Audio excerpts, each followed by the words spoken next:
মানব জাতির এই পার্লামেন্টে বাংলাদেশের ৬৭ কোটি মানুষ প্রতিনিধিত্ব লাভ করায় আপনাদের মধ্যে যে গভীর সন্তোষভাব আমি লক্ষ্য করেছি, আমিও তার অংশীদার। বাঙালি জাতির জন্য এটা এক ঐতিহাসিক মুহূর্ত, কারণ তার আত্মনিয়ন্ত্রণের অধিকার অর্জনের সংগ্রাম আজ বিরাট সাফল্য দ্বারা চিহ্নিত। একটি স্বাধীন দেশের স্বাধীন নাগরিক হিসাবে মুক্ত সম্মানজনক জীবনযাপনের অধিকার অর্জনের জন্য বাঙালি জাতি বহু শতাব্দী ধরে সংগ্রাম চালিয়ে এসেছে।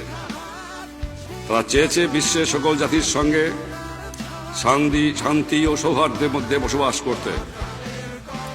জাতিসংঘ সনদে যে মহান আদর্শের কথা বলা হয়েছে তা আমাদের জনগণের আদর্শ, এবং এই আদর্শের জন্য তারা চরম ত্যাগ স্বীকার করেছেন।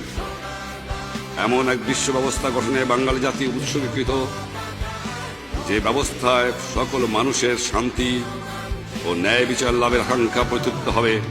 এবং আমি জানি আমাদের এই প্রতিজ্ঞা গ্রহণের মধ্যে আমাদের লাখো লাখো শহীদের বিদেয়ী আত্মায় তৃপ্তি নিহিত রয়েছে।